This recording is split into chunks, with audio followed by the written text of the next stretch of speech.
Ssaabasajja ku matikkirago ag'omulundi guno kyayitiridde buli mwaka biba birala tubeera tugenze mu maaso.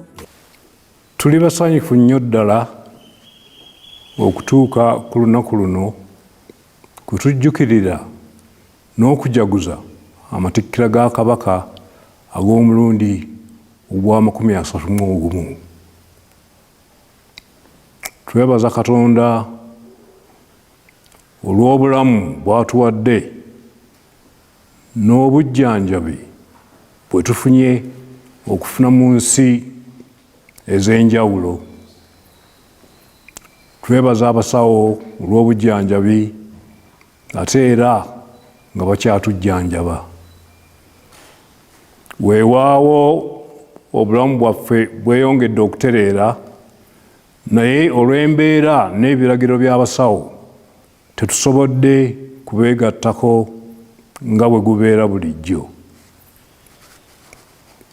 Twebaza omulabirizi w'ennamirembe Moses Banja,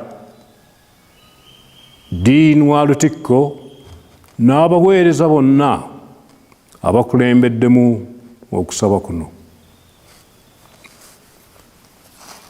Newankubadde tetubaddeewo nga tuli ebweru mu kujjanjabibwa, ebintu byonna ebibaddewo tubadde tubigoberera bulungi. Olugero olugamba nti enkuba eryokanga n'etonnya ne tulaba ensiisira bwezenkanya emyoyo, olugero olwo lutuukiridde. Bulijjo tubakuutira okwegatta, okukuuma n'okussa ekitiibwa mu nnono n'empisa zaffe. Wano omulabe w'ayinza okuyita singa tugayaalirira ensonga zino.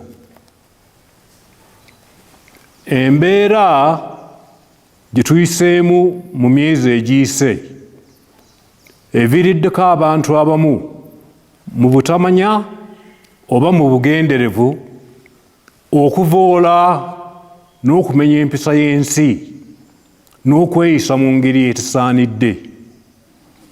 Bakoze ebintu bingi okuubisa abantu baffe ebikwata ku Nnamulondo n'Obwakabaka. Kino kya bulabe ddala. Abantu abo musaana okubeegendereza ddala.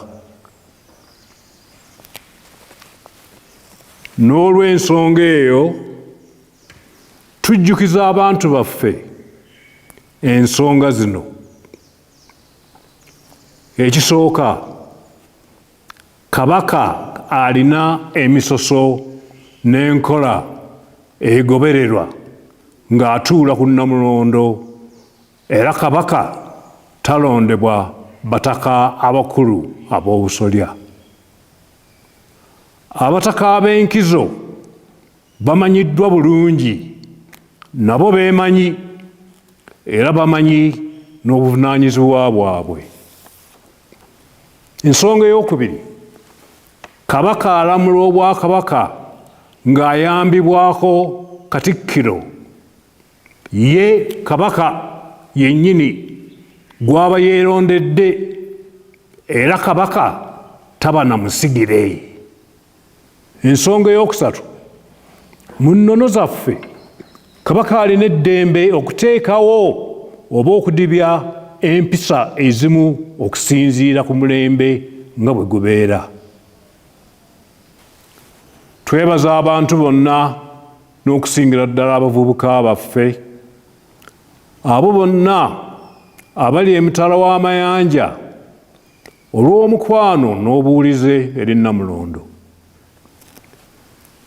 Kisaanidde omukwano ogwo gukuumibwe era gulagibwe nga mulimu empisa n'obuntubulamu nga bwe kimanyiddwa okuva edda n'edda.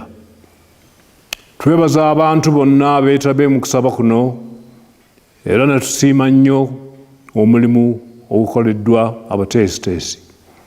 Mukama abeere nammwe, nsanyuse nnyo okubabuuzaako.